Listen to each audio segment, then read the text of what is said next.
मी आणि आंबेडकरीवादी विचाराचे जे मातंग जातीचे कार्यकर्ते आहेत, आम्ही मुळातच जात मानत नाहीत. बरोबर.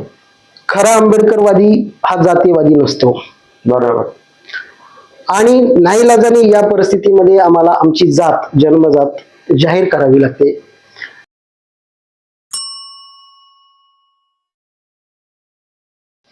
नमो बुद्धाय, जय भीम. मी कैलाश बंधू जाधव पुन्हा एकदा आपलं सर्वांचं मनापासून स्वागत करतो रूपनंदा थॉट या आपल्या युट्यूब चॅनलवर.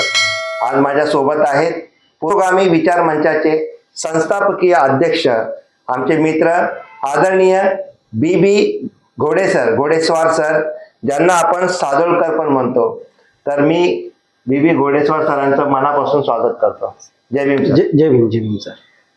सरांच्या परिचय देण्याचं कारण असं, किंवा परिचय त्या सरांचा असा आहे की 1999 पासून पुरोगामी विचार मंचाचे ते अध्यक्ष आहेत. आपल्या या संपूर्ण ठाणे जिल्ह्यामध्ये या पंचक्रोशीमध्ये त्यांचं काम चालतं. आंबेडकरी मुवमेंटमध्ये काम करतात. आणि आता जे सध्याचा सर्वात ज्वलनशील जो आताचा विषय चालू आहे, आरक्षणाचा जे विरोध होत आहे आरक्षणाला आणि उपवर्गीकरणाचा जो आता सरकारनं घाट घातलेला आहे, तर याच्यामध्ये सरांची काय भूमिका आहे ते समजून घेऊया. तर सर, आपण सर्वात प्रथम तर ह्याच विषयावर बोलूया की पुरोगामी विचार मंचाची स्थापना का करण्यात आली मुळातच. जय भीम सर्वांना. खरं तर मी 1999 पासून सार्वजनिक जीवनामध्ये काम करतो. फुले शाहू आंबेडकर या चळवळीचा मी कार्यकर्ता आहे. आणि मुंबईला मी 2010च्या दरम्यान आलो आणि 2014ला पुरोगामी विचार मंच या संघटनेची समविचारी लोकांना सोबत घेऊन विविध जातींच्या हे संघटन उभं केलं. त्याचं एकच उद्देश होता की बहुजन महापुरुष जे आहेत, फुले शाहू आंबेडकरी विचार चळवळीतले जेवढे काही महामानव आणि महामाता आहेत, या सर्वांना यांचे विचार, यांच्या विचाराचा प्रचार आणि प्रसार सर्वसामान्य समाजातील कुटुंबामध्ये झाला पाहिजे. शहरीकरणामध्ये अनेक लोक, जे तरुण मुलं आहेत, हे चळवळीपासून थोडेसे दूर जाताना आम्हाला निदर्शनास आले. तर हा तरुण वर्ग जो आहे तो चळवळीमध्ये आकृष्ट झाला पाहिजे आणि महापुरुषांचे विचार तरुणांपर्यंत पोहोचले पाहिजे. कारण महापुरुषांचे विचारच येथील बहुजन समाजाला, या देशाला तारू शकतात. हा उद्देश डोळ्यासमोर ठेवून समविचारी संस्था, व्यक्ती आणि संघटना यांना एकत्रित करून पुरोगामी विचार मंच हा समाजाच्या प्रबोधनासाठी निर्माण केलेला आहे. मग आता हा जो विषय चालू आहे आरक्षणाचा, आरक्षण संपवण्याचा एक डाव षडयंत्र रचला जात आहे. ब कडचा आता उपवर्गीकरणाचा विषय सुरू आहे. याच्यामध्ये आपली काय भूमिका आहे? खूप स्फोटक प्रश्न सरांनी विचारलेला आहे. खरं तर या प्रश्नावरती बरेचसे लोक बोलायचं टाळतात आणि मीही आतापर्यंत टाळत होतो. आरक्षणाच्या उपवर्गीकरणाच्या या प्रकरणात पारंपरिक दोन मित्र असणाऱ्या जाती आज यांच्यामध्ये कुठेतरी अंतर पडताना दिसत आहे, दरी निर्माण होताना दिसत आहे. आणि ते एकूणच या महाराष्ट्रातल्या, पुरोगामी महाराष्ट्रातल्या फुले आंबेडकरी चळवळीला ते घातक आहे. सामाजिक चळवळीच्या ते हिताचं नाही असं मला पहिल्यांदा वाटतं. बरोबर. आणि म्हणून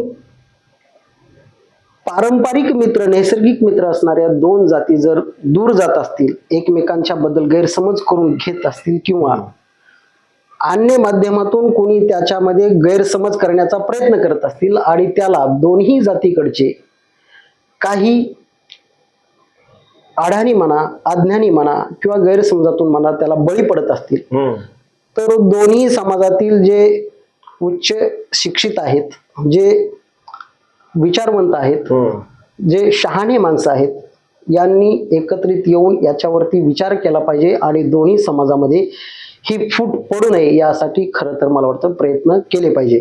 आणि त्या दृष्टीने महाराष्ट्रात काही ठिकाणी दलित सलोखा परिषद, महारमांग सलोखा परिषद काही प्रमाणात सुरू झालेले आहेत. आणि आम्ही सुद्धा येणाऱ्या काळामध्ये मुंबईच्या या प्रदेशमध्ये महारमांग सलोखा परिषद किंवा दलित ऐक्य परिषद घेण्याचा आमचा पण मानस आहे. बरं. मग आता पुरोगामी जे विचार मंच आपण चालवत आहे, याच्या माध्यमातून आता काही प्रयत्न केले गेलेत का?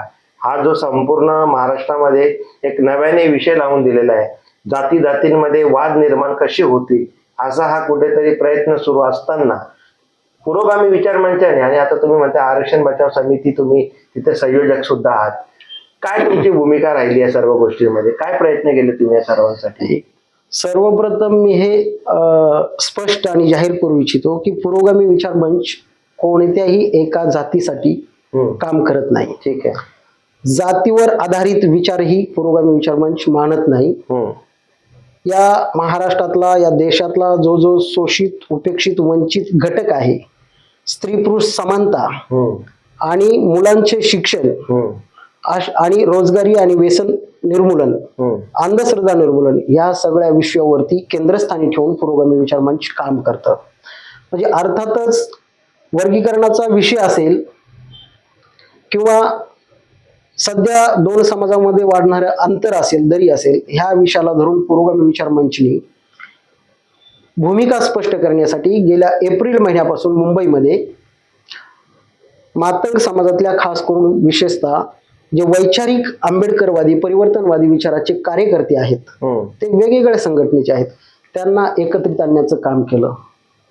9 एप्रिलला आमची बैठक झाली, 13 एप्रिलला बैठक झाली, 24 एप्रिलला बैठक झाली, 9 मेला बैठक झाली, 14 मेला बैठक झाली आणि 24 मेला सुद्धा बैठक झाली. आणि 24 मेच्या बैठकीमध्ये ह्या झालेल्या मुंबईच्या विविध ठिकाणी, विक्रोळी असेल, गोरेगाव असेल, कांदिवली असेल, घाटकोपर असेल, अशा अनेक ठिकाणी 25-30 कार्यकर्त्यांच्या, समविचारी लोकांच्या बैठका झाल्या.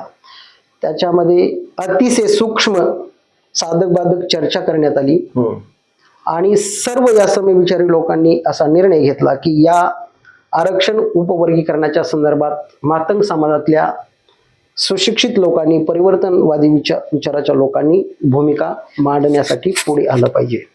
मग त्याच्यामध्ये आमचे कांदिवलीचे बापूराव चव्हाण आहेत, ज्येष्ठ कार्यकर्ते आहेत. बरं.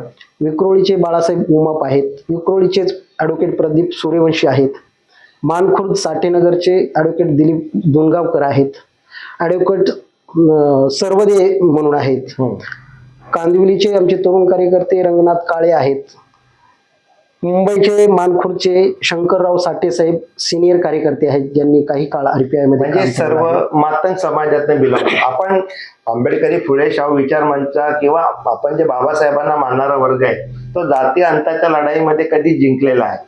परंतु मी मुद्दाम हा प्रश्न विचारतोय की हे सर्व मातंग समाजाचे आमचे लोक आहेत. हो. आता दुर्दैवाने मी आणि आंबेडकरीवादी विचाराचे जे मातंग जातीचे कार्यकर्ते आहेत, आम्ही मुळातच जात मानत नाहीत. बरोबर.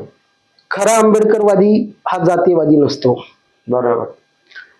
आणि नाईलाजाने या परिस्थितीमध्ये आम्हाला आमची जात, जन्मजात जाहीर करावी लागते. कारण वातावरण एवढं स्फोटक निर्माण झालेलं आहे. पूर्वाश्रमीचे महार आणि आताचे बौद्ध, एखादी त्यांनी भूमिका घेतली, आरक्षणाच्या समर्थनार्थ घेतली, तर मातंग समाजाकडून त्यांचं स्वागत केले जाते. आणि आरक्षणाच्या विरोधात भूमिका घेतली तर मातंग समाजाकडून त्यांना विरोध केला जातोय. म्हणजे एका बाजूला एक भूमिका घेतली तर एका बाजूने समर्थन मिळतं, दुसऱ्या बाजूने शिव्या मिळते. जे समर्थन करतात त्यांना बौद्ध समाजातले लोक ट्रोल करतात, शिव्या देतात. म्हणजे भले ते बौद्ध जरी असतील. उदाहरण द्यायचं झालं असेल तर माननीय वामन मेश्राम साहेबांनी भूमिका घेतली, लोकांनी त्यांना ट्रोल केलं. आमचे बाबूरावजी पोटबरे साहेब, मातंग समाज आमचा बंधू आहे, आपण एकोप्याने राहू, अशी भूमिका घेतली, लोकांनी त्यांना ट्रोल केलं. नुकतीच आठवले साहेबांनी भूमिका घेतली, लोकांनी त्यांनाही ट्रोल केलं. मग ती भूमिका तुम्हाला योग्य वाटते का? उपवर्गीकरण झालं पाहिजे?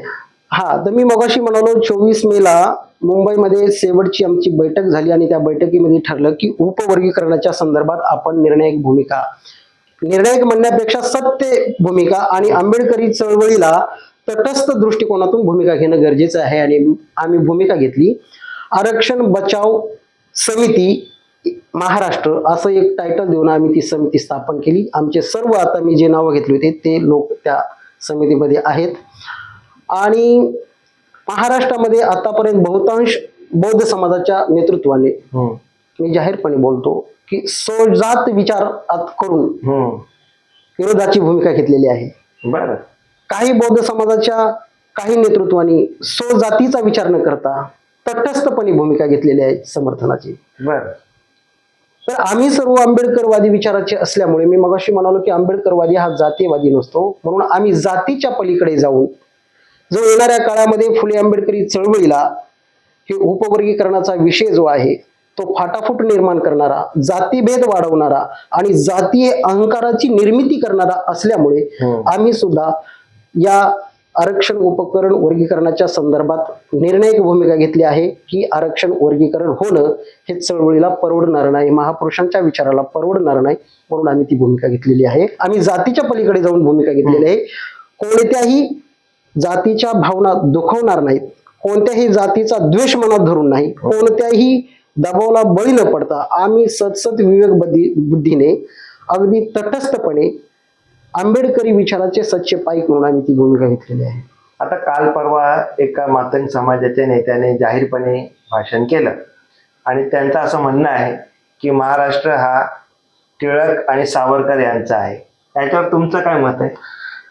सर्वप्रथम खरं तर ज्यांच्या नेतृत्वाखाली हा आंदोलन झालं, मोर्चा झालं, ते आदरणीय सचिन भाऊ साठे, ते त्या व्यासपीठावरती होते आणि ज्यांनी कुणी हा विषय मांडला त्यांच्या अज्ञानाची खरं तर पहिली क्यू केली पाहिजे. कारण आपण समतेचे सर्व पाईक आहोत, करुणेला आपण मानणारे आहोत, त्या गोष्टीला आपण फार महत्व दिलं नाही पाहिजे. जो कोणी बोलला असेल त्या गोष्टीचा पहिल्यांदा तो अडाणी जरी असेल, निरक्षर जरी असेल, अज्ञानी असेल, तरी त्या गोष्टीचा मी पहिल्यांदा तीव्र शब्दात जाहीर निषेध करतो, नाराजी व्यक्त करतो. आणि तो मातंग समाजाचा आहे का नाही हे मला माहिती नाही, परंतु जरी तो असेल तर तो मातंग विचाराचा नसेल, तो RSSच्या विचाराचा, RSSच्या सानिध्यात वाढलेला किंवा RSSची विचारश्रेणीचा कार्यकर्ता असेल, म्हणून तो असं बोलू शकतो. मातंग समाजाचा खरा कार्यकर्ता असं बोलू शकत नाही, यावर माझा ठाम विश्वास आहे. जे बोलतील ते RSSच्या विचारधारेचे असतील एवढं मला वाटतंय. STच्या आरक्षणामध्ये 59 जाती तिथे आहेत, त्याच्यामध्ये एक धर्म बौद्ध आहे. बाकीच्या जाती ज्या आहेत म्हणजे बौद्ध धर्म सोडून हिंदू धर्मातल्या बाकीच्या ज्या जाती आहेत त्या या विषयावरती काही चकार शब्द काढत नाहीत. मग फक्त मातंगच का या गोष्टीला विरोध करायला लागले असं का बरं? अगदी बरोबर तुम्ही प्रश्न विचारला. आमच्याही असं बऱ्याच महिन्यापासून आम्ही ह्या गोष्टीचं सगळं निरीक्षण करतो की 59 जातीपैकी फक्त मातंग समाजातलेच परिवर्तनवादी विचाराचे मातंग नाही, वेल क्वालिफाईड असणारे मातंग समाज नाही, तर मातंग समाजातले जे अल्पशिक्षित म्हणजे काही अपवाद सोडले तर काही सुशिक्षित पण आहेत. आमचं निरीक्षण असं आहे की जे बीजेपीच्या संपर्कात आहेत, जे संघाच्या संपर्कातले आहेत किंवा त्यांच्या मुशीतून घडलेले आहेत, त्यांनी या आरक्षण उपवर्गीकरणाची जी काही संघर्ष आहे, जो काही लढा आहे, तो आपल्या हाती घेतलेला आहे आणि ते ही मागणी जोर लावून करत आहेत. हे खरं तर मातंग समाजाचं आणि बौद्ध समाजाचं हा पराभव इथे आहे की 59 जातीपैकी इतर जाती कोणीही न येता एकही जातीने मातंग समाजाच्या उपवर्गीकरणाला जाहीरपणे व्यासपीठावरती येऊन, मंचकावरती येऊन पाठिंबा कुठल्याहीच चर्मकार समाज असेल, होलार समाज असेल, मेहतर समाज असेल किंवा कैकाडी समाज असेल किंवा वाल्मिकी समाज असेल, असं कुठल्याही संघटनेचं नेत्याचं आजपर्यंत आमच्या तरी निदर्शनास असं पत्र आलेलं नाही. मग आम्हालाही प्रश्न पडतो, 59 जातीपैकी एकाही जातीला उपवर्गीकरणाची आवश्यकता वाटत नसताना 59 जातीचा लढा आम्ही असं म्हणतो, असं म्हणून मातंग समाजाचेच काही कार्यकर्ते मातंग समाजाची दिशाभूल का करतायत? आणि खरंच आरक्षण मध्ये वर्गीकरण झाल्याने त्याचा मातंग समाजाला किती फायदा होणार आहे, आरक्षण झालं तर ते कोणत्या पद्धतीने होणार आहे, कसं होणार आहे, याचा मात्र हे मागणी करणारे RSS BJPचे जे काही लोक आहेत हे मात्र समाजाला सांगत नाहीत आणि त्याच्यामुळे समाजाची दिशाभूल होतीये, समाजाला फसवले जाते अशी भावना मातंग समाजातल्या अनेक विचारवंतांची आणि साहित्यिकांची आणि कार्यकर्त्यांची बनलेली आहे. आणि म्हणून ह्या आरक्षणाला आम्हाला हे जाती जातीमध्ये विभागणारं, जाती जातीमध्ये फूट पाडणारं आरक्षण नकोय अशी भावना आज पुढे येत आहे. कारण एक आपण पाहिलं की RSS बीजेपीने महाराष्ट्रामध्ये जाणीवपूर्वक जाती जातीमध्ये फूट पाडण्याचं अभियान राबवले आहे का काय? मराठा ओबीसी यांच्यामध्ये झगडा लावला, ओबीसी आणि धनगरामध्ये झगडा लावला, एसटी मध्ये झगडा लावला आणि आता त्यांनी SC ला टार्गेट केलं आहे. जो 59 जातीपैकी यापूर्वी कुणीच असं भूमिका घेतली नव्हती की जो डायरेक्ट जातीमध्ये SC समूहामध्ये फूट पडेल. आज ती परिस्थिती RSS ने आपल्यामध्ये आणलेली आहे आणि आम्ही कमी पडलो आहोत असं माझं भावना आहे. बौद्ध समाजाचे जे काही नेतृत्व करणारे मंडळी आहेत, जे काही साहित्यिक विचारवंत आहेत, मातंग समाजाचे जे काही काम करणारे कार्यकर्ते आहेत, नेते आहेत, चळवळी आहेत, यांनी मातंग समाजामध्ये जाऊन याविषयी पहिल्यापासून प्रबोधन जर केलं असतं तर आज ही वेळ आली नसती. त्या दोघांनाही दोषी देण्याच्या अगोदर मी मातंग समाजामध्ये हे जी काही मागणी लावून धरतात यांना माझा प्रश्न आहे. मला जेव्हा 24 मेला ही मीटिंग झाली आणि एक फेसबुक पोस्ट व्हायरल झाली, मला अनेकांचे फोन आले. गलिच्छ भाषेत, शिवराळ भाषेत धमक्या आल्या, शिवीगाळ आली. अनेकांना मी एकच प्रश्न केला की तुम्ही मातंग समाजाला आरक्षणामुळे फायदा कसा होणार आहे ते आम्हाला आश्वासित करा, समाजाला लेखी पटवून सांगा. किंवा आता मातंग समाजाला किती टक्के आरक्षण मिळतंय आणि उद्या भविष्यात उपवर्गीकरणामध्ये मातंग समाजाला किती टक्के आरक्षण मिळणार आहे हे तुम्ही एकदा जाहीर करा.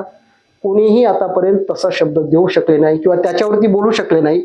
याचाच अर्थ ही चळवळ मातंग समाजाच्या कार्यकर्त्यांच्या हातातून RSS बीजेपीच्या हातामध्ये रिमोट कंट्रोल जात आहे का काय अशी आम्हाला भीती वाटते आहे आणि ही भीती येणाऱ्या काळामध्ये समाजाचं नुकसान करणारी आहे.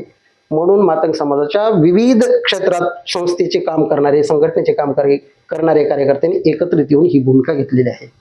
म्हणजे अगदी स्पष्टपणे तुमच्या भाषेत सांगायचं झालं तर तुमचं असं जाहीर मत पडतंय की हा जो संपूर्ण गोंधळ जाणीवपूर्वक RSS बीजेपीनं या दोन समाजामध्ये तेढ निर्माण व्हावी, फूट पडावी याकरता हा विषय नव्याने लावून दिलेला आहे असं तुम्हाला वाटतंय? 100% खरं आहे. कारण आम्ही आतापर्यंत कुठल्याच भूमिकेमध्ये नव्हतो आहोत, परंतु दोन समाजामध्ये जो पारंपरिक, मी सुरुवातीला बोललो, पारंपरिक नैसर्गिक मित्र ज्या दोन जाती आहेत आणि ह्या दोन्ही जाती SC समूहामध्ये लोकसंख्येने 1 आणि 2 नंबरच्या आहेत, मातब्बर आहेत. RSSच्या हे बरोबर लक्षात आहे. आपण RSSचा आतापर्यंतचा इतिहास पाहिला तर फोडा आणि झोडा ही इंग्रजी नीती RSS नेहमीच वापरत आलेली आहे आणि बौद्ध समाज इंटेलेक्च्युअल लेवलवरती, वैचारिक पातळीवरती आणि प्रशासकीय पातळीवरती स्ट्रॉंग आहे आणि हे RSS ला कुठेतरी खुपत आहे. आणि मग बौद्ध समाजाला विरोध करायचा असेल तर 59 जातीमधली कोणती जात स्ट्रॉंग आहे त्यांना फाईट देणारी? एक म्हण आहे, लोहे को लोहा काटताय. या युक्तीप्रमाणे RSSनी मातंग समाजातल्या काही कार्यकर्त्यांना हाताशी धरलं आणि गेल्या 5-10 वर्षापासून ही चळवळ ते करण्यामध्ये सक्सेस झालेले आहेत. आणि याच मुद्द्यावरून आज मातंग समाज आणि बौद्ध समाज एकमेकापासून दूर जाताना, एकमेकांचा तिरस्कार करताना आपण पाहतो आहोत. सोशल मीडियामध्ये मातंग समाजातले ज्यांना काही नॉलेज नाहीये, ज्यांचं काही शिक्षण नाही, ज्यांचं काही वाचन नाही, असे लोक बौद्ध समाजाबद्दल, बाबासाहेबांच्या बद्दल चुकीच्या पद्धतीने बोलतायत, त्यांचाही मी निषेध करतो. तसंच बौद्ध समाजातले किंवा महार या मानसिकतेतले काही मंडळी मातंग समाजाबद्दल, अण्णाभाऊ साठेबद्दल आणि लहुजी साळवेबद्दल चुकीचे शब्द प्रयोग करतात, त्यांचाही मी जाहीर निषेध करतो. यांचं वाचन काहीच नाही. जे काही चुकीच्या पद्धतीनं भाषा प्रयोग करतात, शब्द प्रयोग करतात, यांनी बाबासाहेबांना वाचलं किती, यांनी लहुजी साळवेंना वाचलं किती, यांनी अण्णाभाऊ साठेंचे साहित्य वाचलं किती? एका बंधूची मी पोस्ट पाहिली, जातीवर उल्लेख करून बोलतायत. कोण आहे अण्णाभाऊ साठे? काय आहे अण्णाभाऊ साठेचं? त्यांनी एखादी तरी पुस्तक वाचलं का? अण्णाभाऊ साठेंचे या देशातला पहिला दलित साहित्यिक म्हणून अण्णाभाऊ साठे पुढे आलेले आहेत. त्यांनी सुरुवातीला सांगितलं की जग बदल घालून घ्यावं सांगून गेले मला भीमराव. यापेक्षा अजून काय सांगायला पाहिजे? आणि त्यांच्या साहित्याचा जर आपण विचार केला तर वारणेचा वाघ जो अन्याच्या विरोधात बंड करायला लावतो, मराठा समाजाचा सत्तो भोसल्या तो नायक तिथे उभा करतो. उपकाराची परतफेड, महार, मांग, चांभार या जाती उतरंडीमध्ये एकमेकापेक्षा आपण कसे श्रेष्ठ आहोत याच्यातून जो काही द्वेष निर्माण करतात एकमेकांचं, त्याचं आंबेडकरी चळवळीचं चित्रण उपकाराच्या फेडच्या माध्यमातून अण्णाभाऊ साठेंनी गिरवलं. बुद्धाची शपथ, फकीर नावाची कादंबरी, संघर्ष नावाची कादंबरी, अशा कित्येक चळवळीला प्रेरणा देणारे, चळवळीसाठी समाजात जागृती निर्माण करणारं साहित्य अण्णाभाऊ साठेंनी निर्माण केलं. आणि शेवटी सांगितलं की जग बदल घालून घ्यावं सांगून गेले मला भीमराव. एवढं काही असताना बरेच लोक समाजामध्ये, मला एक सांगायचंय, या आरक्षण उपवर्गीकरणाचा बहाणा करून त्या निमित्ताने दोन्ही समाजामधले काही नौके पुढारी आपलं पुढारपण प्रस्थापित करण्यासाठी, समाजावर आपलं पुढारपण लादण्यासाठी या आरक्षण उपवर्गीकरणाच्या कारणाचा, निमित्ताचा फायदा करून घेत आहेत आणि ते दोन्ही समाजामध्ये द्वेष पेरण्याचं काम करतायत. त्यांचा मी जाहीर निषेध करतो.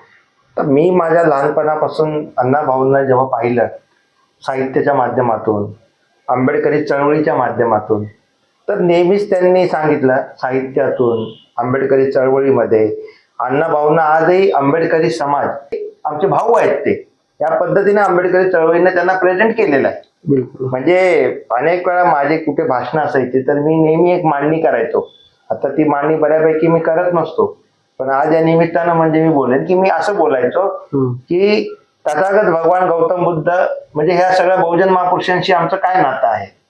तर मी असं म्हणायचो की तथागत भगवान गौतम बुद्ध हे आमचे खापर पणजोबा आहेत, छत्रपती शिवाजी महाराज हे माझे पणजोबा आहेत, महात्मा ज्योतिराव फुले हे माझे आजोबा आहेत, डॉक्टर बाबासाहेब आंबेडकर हे माझे वडील, माझा बाप आहे, आणि अण्णाभाऊ साठे हे माझे मोठे भाऊ आहेत. बिलकुल बिलकुल. ही मांडणी आम्ही केली, आजपर्यंत केली, याच्या पुढेही करत राहणार.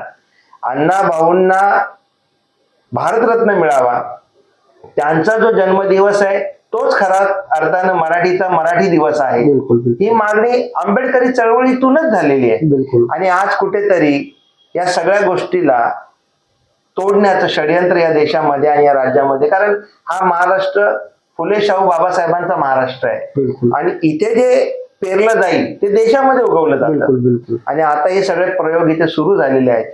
तरी मी घोडेस्वार सर आपणास विनंती करेन की तुम्ही आणि मी म्हणजे आपण सर्व मिळून जे जे बाबासाहेबांच्या विचारधारेला मानणारे आहेत, जे जे ही समतेची विचारधारा मानणारी लोक आहेत, आपण सर्वांनी एकत्रित येऊन आपण हा लढा लढलो पाहिजे. आणि ज्यांना वैचारिक दृष्ट्या दूषित केलेलं आहे, ज्यांना वैचारिक दृष्ट्या दूषित करण्याचा आत्ताही जोराने प्रयत्न सुरू आहे, अशांना भेटून त्यांचं ब्रेन वॉश करायचं काम तुम्हाला आणि मला करावं लागेल. बिलकुल. कारण हे जर आपण करू शकलो या महाराष्ट्रामध्ये, तर हा नव्याने आणलेला हा जो षडयंत्र आहे याला आपण 100% हाणून पाडू शकतो. फक्त गरज आहे तुम्ही आणि मी या पद्धतीने आजपर्यंत आपण या चळवळीला काम केलेलं आहे, याच्यामध्ये वेळ दिलेला आहे. आणखीन ताकदीनं आपल्या समाजातील लोकांपर्यंत पोहोचणं, त्यांच्यापर्यंत हा विचारधारा पोहोचवणं आणि त्यांना जागृत करून त्यांना आणखीन आपल्या समाजातील लोकांमध्ये जागृती निर्माण करण्यासाठी प्रोत्साहित करणं, हा एकमात्र मला त्याच्यामधला उपाय दिसत आहे. तरी आज आपल्या विनंतीला मान देऊन आपले मित्र घोडेस्वार सर अर्थात बी घोडेस्वार सर आज इथे आले आणि आपल्या सर्वांशी त्यांनी संवाद साधला, त्यांच्या मनातलं त्यांनी बोलून दाखवलं. तरी आपला व्हिडिओ बघणारे आज जेही आपले प्रेक्षक आहेत, जेही आपला काळजीपूर्वक आपले व्हिडिओ पाहतात, त्याच्यामध्ये जर मातंग समाजाचे आमचे बांधव जर हा व्हिडिओ बघत असतील तर बंधूंनो, माझी तुम्हाला नम्रतेची विनंती आहे की आपण कुठेतरी घोडेस्वार सरांचा आदर्श घेऊन आपल्या समाजामध्ये काम करावं. आपण ज्या पद्धतीने काम करत आहात त्याला आणखीन गतिमान करावं आणि आपण कायमचं अगदी मरेपर्यंत फुले शाहू आंबेडकरी मिशनला हीच मिशन माझी आहे असं मानून आपलं जीवन कार्य चालवावं अशी मी तुमच्या सर्वांना विनंती करतो. आणि सर, आपण या ठिकाणी आलात त्याबद्दल आपल्या सर्वांच्या वतीने आभार व्यक्त करतो. धन्यवाद. जय भीम. जय भीम.